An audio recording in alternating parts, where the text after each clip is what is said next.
Picture this. It's January 23rd, 2019, Caracas, Venezuela. A 35-year-old politician named Juan Guaido stands before cameras and declares himself interim president of Venezuela. He's not the president. Nicolas Maduro is the president. Elected. Sitting in the presidential palace right now. Guaido has never won a presidential election. Most Venezuelans have never heard of him. He's the head of the National Assembly, basically the Speaker of the House. And yet, within 24 hours, the United States recognizes him as president, then Canada, then Brazil, then half of Latin America. Within a week, Guaido has diplomatic recognition from 50 countries. Bank accounts are frozen and transferred to him. International assets, gold reserves, billions of dollars, all because he said, "I'm president now." If this sounds insane, it's because it is insane. Unless you understand the pattern, the playbook, the script that's been running in Latin America for over a century. Because this isn't the first time the United States has decided who gets to run a Latin American country. It's not the 10th time. It's not even the 20th time. Since 1900, the United States has intervened militarily, economically, or covertly in Latin America more than 50 times. 50 times: Panama, Nicaragua, Guatemala, Honduras, Chile, Dominican Republic, Haiti, Cuba, El Salvador, Grenada, and Venezuela. Again and again and again, different decades, different presidents, different stated reasons, same pattern. A Latin American leader does something the US doesn't like. Maybe they nationalize resources. Maybe they align with the wrong power. Maybe they just win an election the US didn't approve.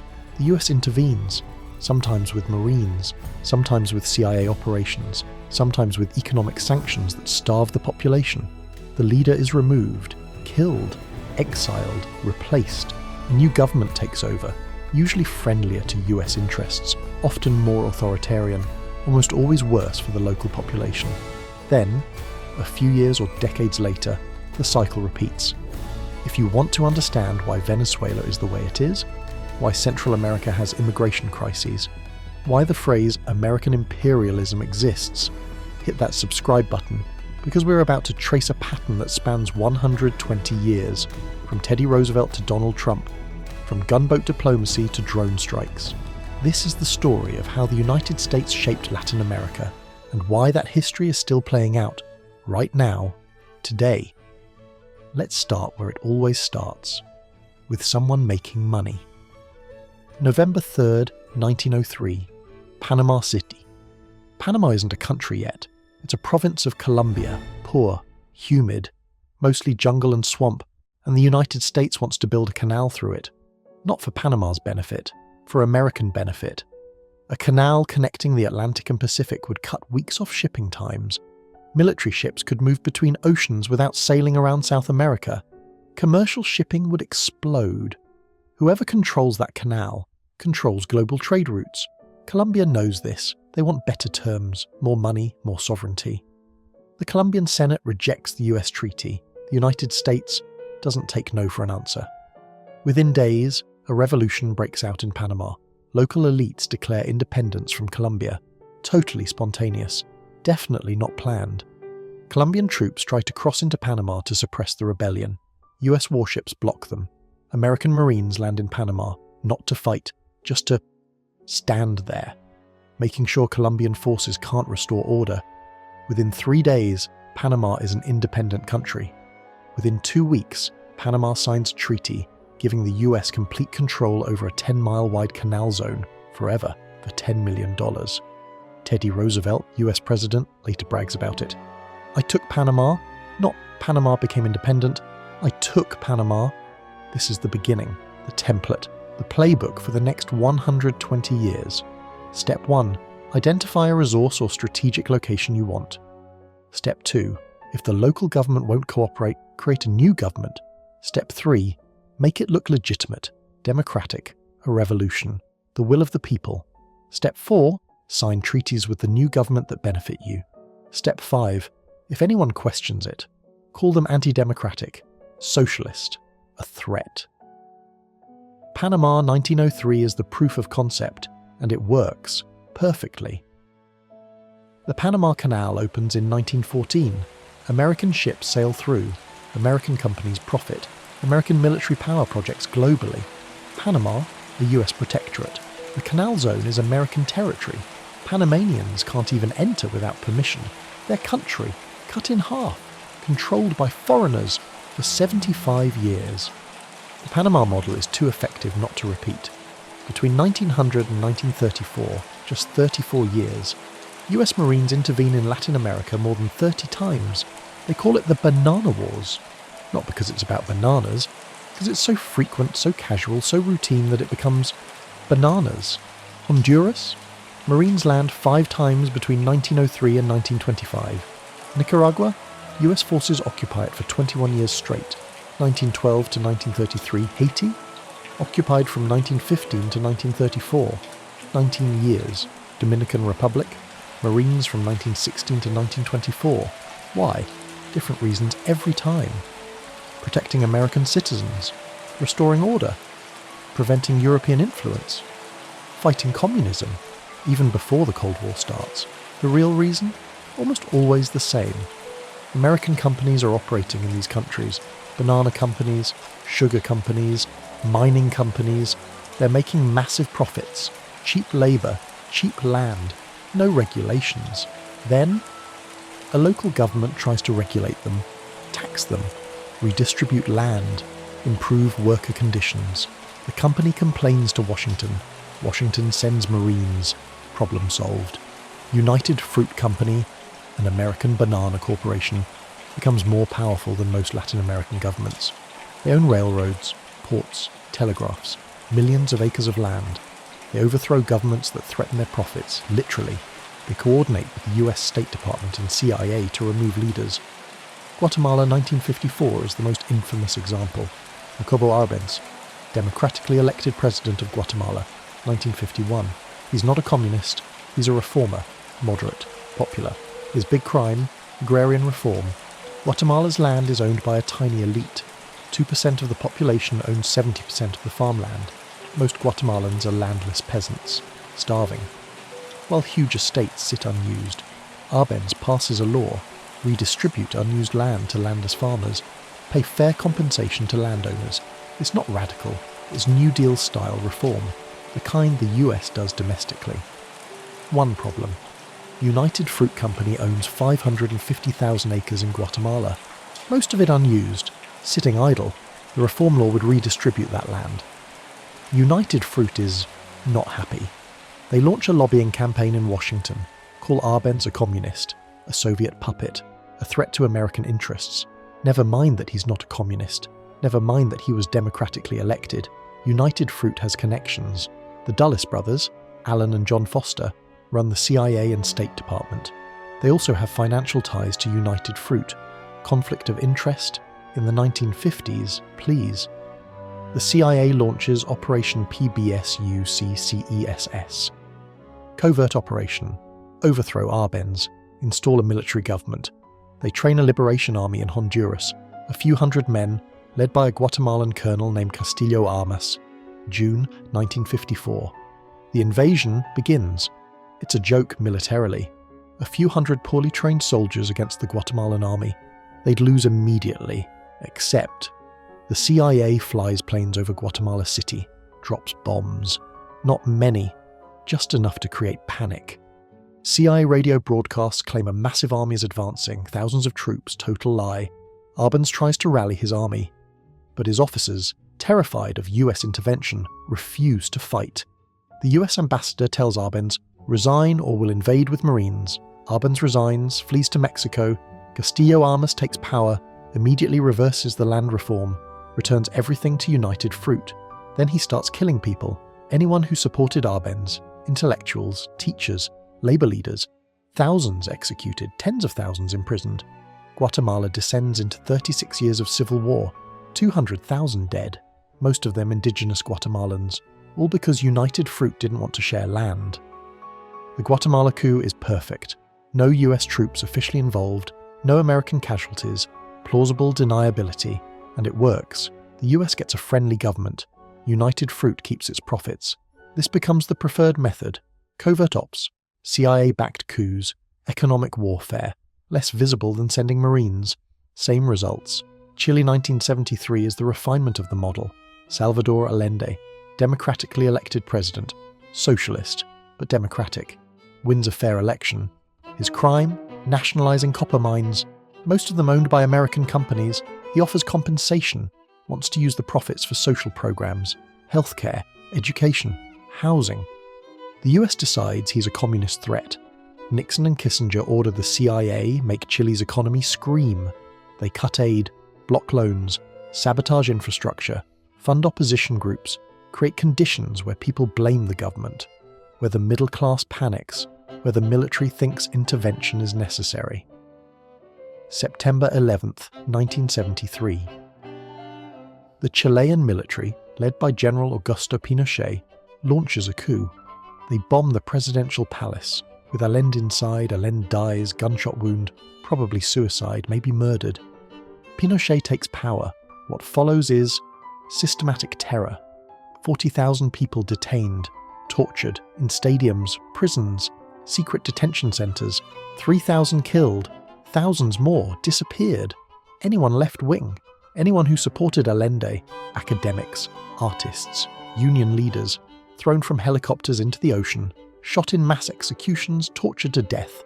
Pinochet rules for 17 years, a brutal military dictatorship. The US supports him the entire time. Economic aid, military training, diplomatic protection. Why? Because he's our dictator, pro-business, anti-communist. Doesn't matter that he kills thousands. Doesn't matter that he destroys Chilean democracy. He's friendly to American interests. That's what matters. The pattern is clear by now. Elected leader does something the US doesn't like, gets removed, replaced with someone worse. Nicaragua repeats it in the 1980s. The Sandinistas, a left-wing movement, overthrow the Somoza dictatorship. The Somoza family had ruled Nicaragua for 40 years. Brutal, corrupt, but pro-American. The Sandinistas win, hold elections, start social programs. The Reagan administration calls them communist puppets. The CIA funds the Contras, a rebel army, trains them, arms them, sends them to overthrow the Sandinistas. The Contras are not freedom fighters. They're terrorists, by any definition. They bomb schools, clinics, bridges, infrastructure. They massacre civilians, rape, torture, mutilate, all funded by US taxpayers. When Congress bans funding for the Contras, the Reagan administration just ignores Congress. They sell weapons to Iran, illegally, use the profits to fund the Contras, secretly. The Iran-Contra scandal, multiple convictions, congressional hearings, proof of illegal activity, and the consequence? Pardons. Nobody goes to prison. The operation continues.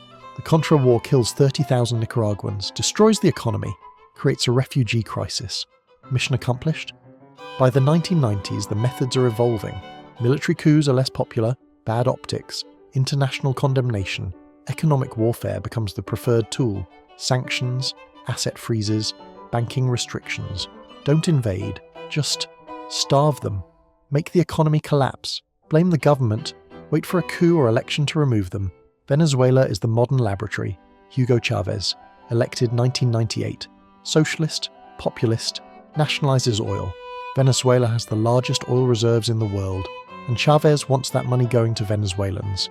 Healthcare, education, housing. The US is not thrilled. 2002. A coup attempt.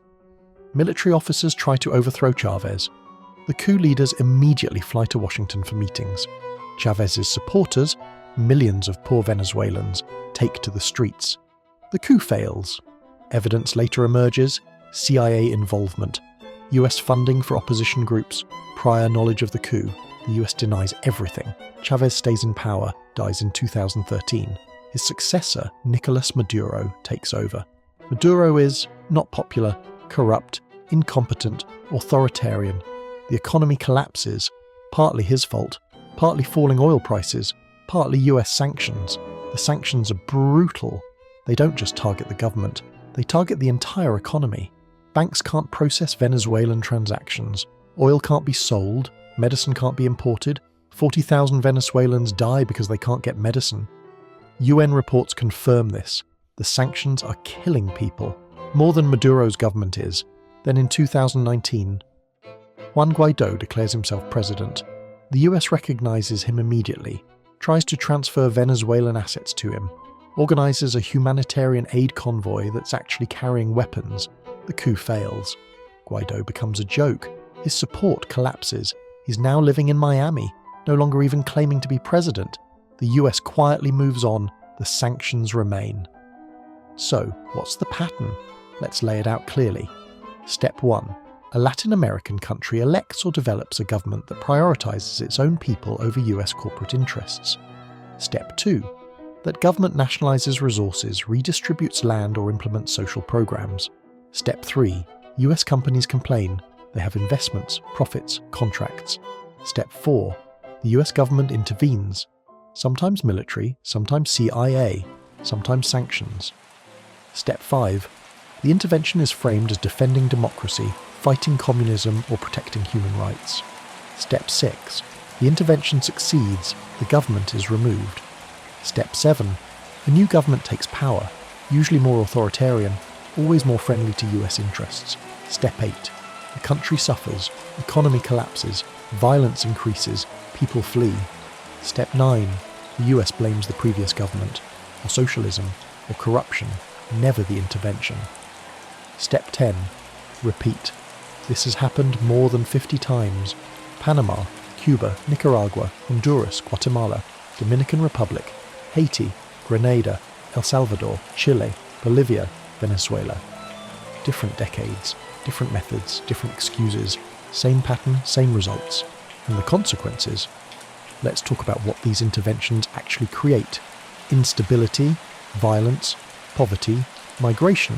The border crisis the US complains about. Direct result of interventions. Honduras. The US backed a coup in 2009, removed President Zelaya, installed a right-wing government. Violence exploded. Murder rate became the highest in the world. Economy collapsed. Hondurans started fleeing to Mexico, to the United States, Guatemala. After the 1954 coup, 36 years of civil war, 200,000 dead, economy destroyed. Guatemalans flee to the US El Salvador. US-backed government fought a brutal civil war in the 1980s. 75,000 dead. MS-13 gang formed in the chaos. Salvadorans flee to the US Nicaragua. Contra war, 30,000 dead. Economy destroyed. Nicaraguans flee to the US. You see the pattern? The US intervenes, creates chaos, then complains about refugees. It's not just hypocritical, it's causal. The immigration crisis is a direct consequence of American foreign policy. And the cycle continues because there's never accountability. Let's look at the justifications. In the early 1900s, protecting American citizens and property. In the 1950s to 1980s, fighting communism. In the 1990s to 2000s, promoting democracy. In the 2000s to present, fighting socialism and humanitarian intervention. Different words, same actions. And here's the thing. The stated reason is never the real reason. Panama 1903 was Colombian instability. Real reason, canal control. Guatemala 1954, communist threat. Real reason, United Fruits profits. Chile 1973, saving democracy. Real reason, copper mines. Nicaragua 1980s, communist expansion. Real reason, geopolitical control. Venezuela 2019, restoring democracy. Real reason, oil. The real reasons are always resources, corporate profits, geopolitical control. The stated reasons are always democracy, freedom, security. And Americans buy it every time because the interventions are framed as humanitarian, defensive, necessary, never as imperial, exploitative, profitable.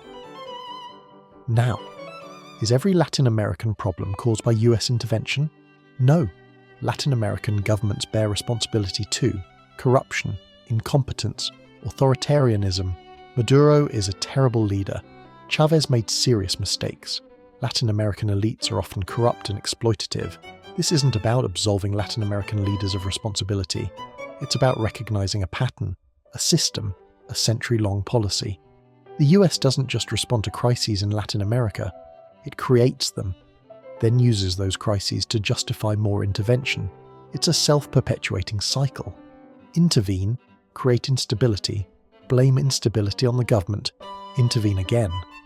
And it works because most Americans don't know the history.